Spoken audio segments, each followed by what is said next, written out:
and welcome to another episode of Motors for the Masses Reviews the Grand Tour.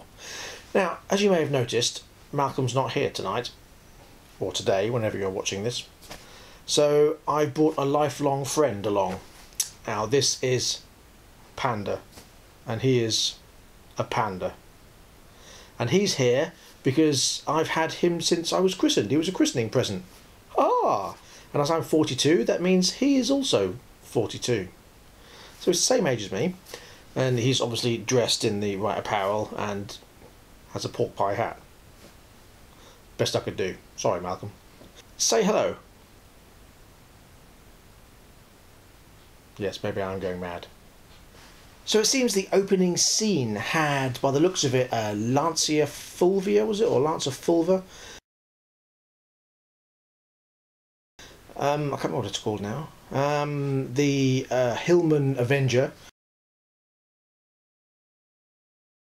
And I think a Humber Scepter. Bring up the rear. I don't know. What do you think? Am I right? Or am I wrong? So they're in Scotland this week. I thought they were going to be in France. Did you? Right, okay. Yeah, so they're in Scotland this week, Loch Ness to be precise, and they're banging on about how great the Scottish are, because obviously they're in Scotland, and how everything was invented in Scotland, including the US Navy, and how everything, the argument between whether they call it British or Scottish or English or... Anyway, yes, it's slightly amusing. Not hilarious, but slightly amusing. Although I do like their sign at Larkhall. Welcome to Larkhall, except ISIS. You Brilliant. Brilliant. The funniest bit was when they were talking about the Glasgow terrorist who at the Glasgow airport, the Glasgow terrorist who at Glasgow airport tried to blow himself up and failed, and so some guy kicked him in the nuts so hard that he pulled a tendon in his foot. And I like Clarkson's comment where he said he woke up in the morning and thought, the worst thing that's going to happen to me today is I'm going to blow up. No, the worst thing that happened to was he got kicked so hard in the nuts that he was in absolute agony. Oh dear, doesn't bear thinking about. So the first car they're talking about is Richard is reviewing the Fiat 124 Spider, which is a follow-on from the 70s version of the 124 Spider. Now, the first time I saw this car, I thought it's got a very Honda S2000 stroke Mazda Mx5 about it, and apparently it's based on the Mazda Mx5.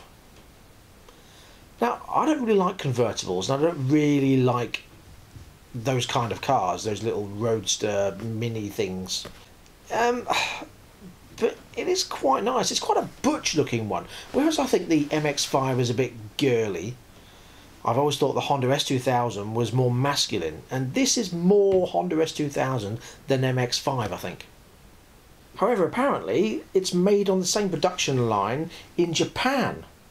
So Fiat's Italian car, the Abarth version, is made in Japan alongside the MX5, which I suppose is a good thing. Like they said on there, it's a good thing that it's made in Japan, not in Italy. Therefore, it's probably not going to fall apart in the first 5 minutes.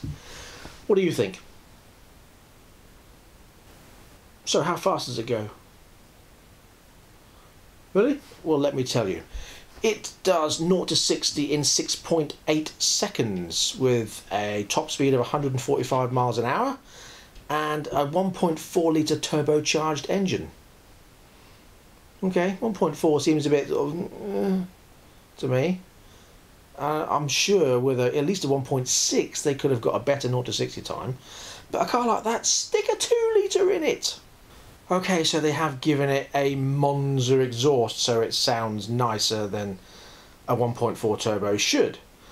But £5,000 more than the best Mazda MX-5 So that means it's got a price tag of 30 grand. That's a lot to pay for that car. £30,000, isn't it? Oh, I'm sorry. Have you fallen asleep? He clearly doesn't like it. Of course, the fat yank was back. Oh, sent him off to sleep, look. That yank does my head in. I mean, obviously it's probably put on Mike Skinner. And okay, he can drive pretty well. He took that Fiat round the corners. Sorry, Fiat, the Abarth. Or Fiat, as he called it. Round the corners pretty damn well. But it was the slowest out of everything they've done so far. Even slower than the Focus ST200. Next was Conversation Street, and this one was quite funny. Richard smashing a bottle over Jeremy's head, and Jeremy said apparently it hurt. I doubt it. Obviously sugar bottle. But anyway, they're talking about leather seats, and that they're not very good for a car. Richard and James feel that they are stupid, and Jeremy thinks that they are brilliant. Well, I like leather seats. And Richard did say something about them, had the idea that they used to be posh, but in the olden times, leather seats were in the front where the chauffeur was, and cloth seats in the back where the hoity-toity were. And obviously they didn't even have a roof over the driver, so... But, I don't know, I like leather seats. I prefer leather. They're saying they're not very well wearing. Well, no, fair enough, probably not. It depends obviously what quality car you get, of course. I like leather seats. I like the feel of them, I like the smell of them, and I like the look of them. Much better. And I think they are hard wearing because they're easier to clean, especially if you've got kids. Another topic of Conversation Street was talking about cars they made for women. A Scottish company who made a car called the Galloway. And apparently Seat have brought out a new car called the Me, the M-I-I, the Me. I do like the colour of this. A darker version of this is what I want my Mach 1 painted in. But the car itself just looks like another little super mini with 2 doors and a bubble-shaped body. I completely agree with what they're saying about it's ridiculous that they're gender-splitting cars. But to me, that's sort of going away from equality, surely. They're saying that the ones designed for women are easier to steer and easier to park. And as Richard said, yeah, because men want a car that's difficult to park, do they? Stupid. Although James, I like the way James referred to men driving with their old chap and women with their magic triangle. I've never heard it called a magic triangle before. And then they said Volvo had a car that was designed purely by women, and they designed it with gull-wing doors and a massive V8 engine.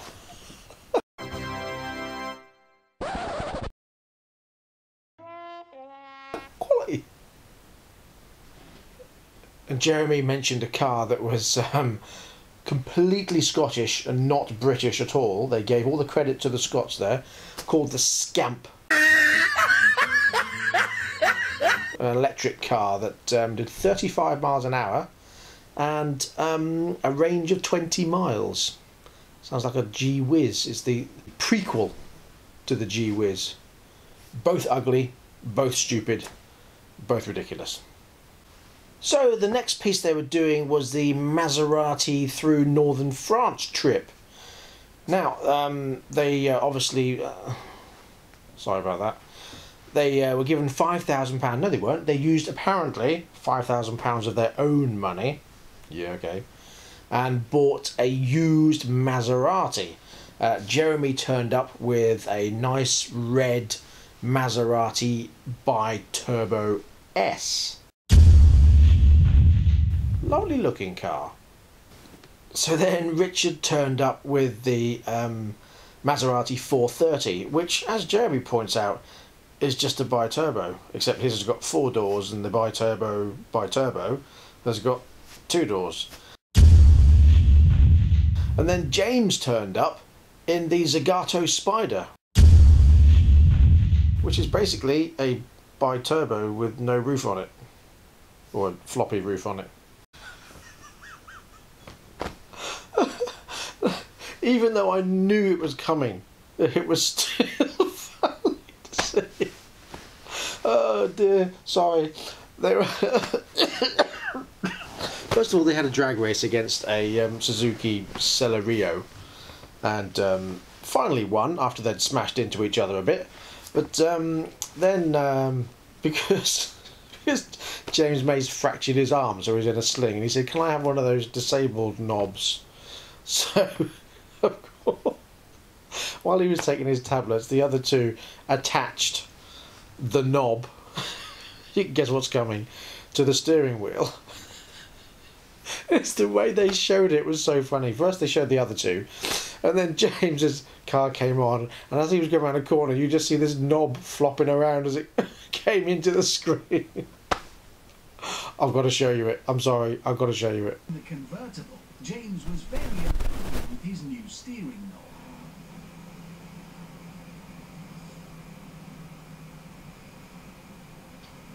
Well, God, it's the left-hander.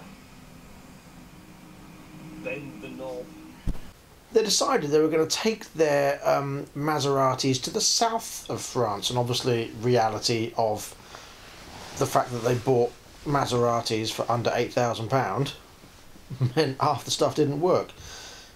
Jeremy's car had sparks coming from underneath it, so something was broken in the engine, so he said he was going to piss on it. I don't know if he actually did. It looked like he did. He was kneeling on it, and you saw streams trickling down, but I don't know if that was him just squirting water and pretending to. I don't know. It just seemed a bit weird. Oh yeah, sorry about him. He is a panda after all. Okay, next was Celebrity Brain Crash. Oh God, it's not even remotely funny. I don't even crack a smile. Not even just a expression is all I get, because they bring on a celebrity. Oh, Chris Hoy, some rowing Scottish guy, and what did he do? He blew up. Oh, what a shock. And James said, "So he's not coming on then?" And Richard said, "Well, no, of course not. No, he's being blown up." Oh God, this is not a good segment. It's not funny, it's not interesting, it's just crap. See, look, he didn't even want to watch it. I did like the camera angles they used on the beach when they took the Maseratis on the beach and they were doing donuts. They had some nice slow motion. I love that. Slow motion of wheels spinning and mud and sand spitting up. That's great, that. And then there's some great shots from the drone showing them all sort of doing donuts, and then they headed to some medieval northern France-ish town. And of course they're all going the wrong way and crashing into things and breaking stuff and trying to fit down these tiny little streets. And the funniest part was Hammond explaining to the other drivers in his pig French, shall we say, talking about mushrooms and gorillas and ham, and quite amusing. I think Jeremy missed a trick there, because he left the speaker on so the viewers could hear James and Richard banging on about left and right, my left, your right, because obviously they're facing each other and they had to back up. And later he said when Richard and James finally arrived, now they've been going on about James being an old woman for quite a while, and I think they could have said there, or what would have been funny if he said when Richard and Judy turned up. For those of you in America, if you're watching this, Richard and Judy is a very famous morning breakfast show here, and mind you, it's probably trademarked and copyrighted, so they're not allowed to say it, but I think that would have been funny. So after they had replaced James's knob with a cactus and then with a squeaky frog, they decided to have a race back to England. And of course Jeremy has ruined his car, and it's farting and spluttering and firing on possibly even 2 cylinders, not even 3. And backfiring, and it actually spat out flames as well. And then the engine died completely. Do you know what? At 53 minutes, have a look. I don't think that's Richard driving that car.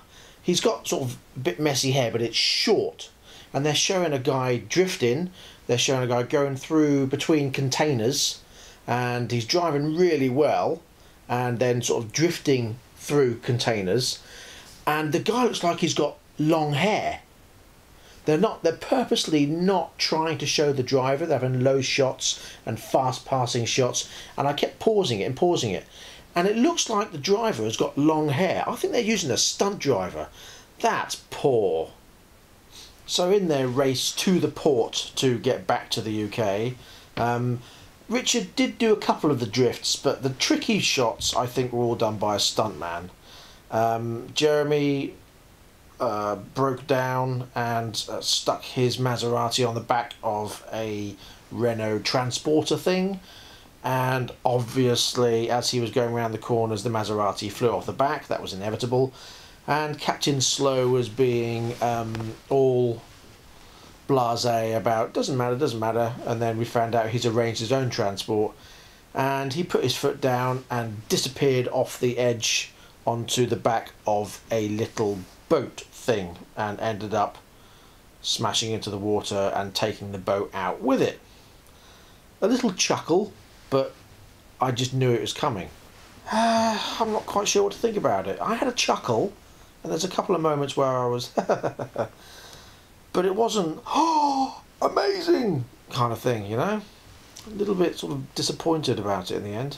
Okay, so it's time for the scores. Well, comedy factor, I did laugh, but I didn't laugh as much as I was hoping to, so I'm going to give that a 7. Stupidity, yes, there was lots of stupidity, which was okay. I'm going to go for a 7 on that one. Annoyance, there was quite a bit of annoyance. The fact that they faked Richard's drifting ability and the fat yank, so I'm going to go for a 4 on that one. Music, again, it was okay. It was sort of background music, not so intrusive.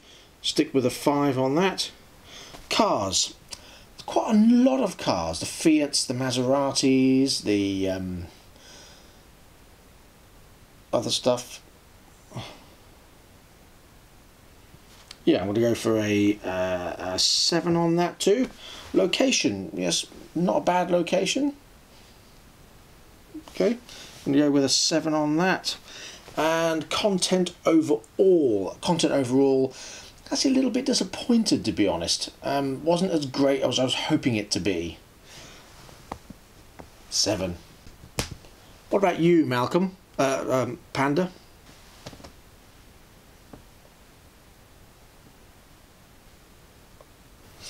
Well, a strange thing has happened. Overall, it looks like Malcolm has agreed with me.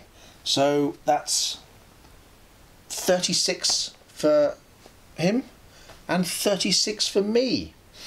Not the highest of scores, not the lowest that we've had, but it's just sort of average, really. So all that remains is for me to punch Malcolm in the face with a left-handed punch. Pretty impressed with that. And don't forget the giveaway. Please subscribe if you haven't already. We'll be back very soon with some more car videos, as always, and more Grand Tour reviews, and very soon the Top Gear reviews. So we'll see you very soon. Thank you very much for joining us. Bye bye.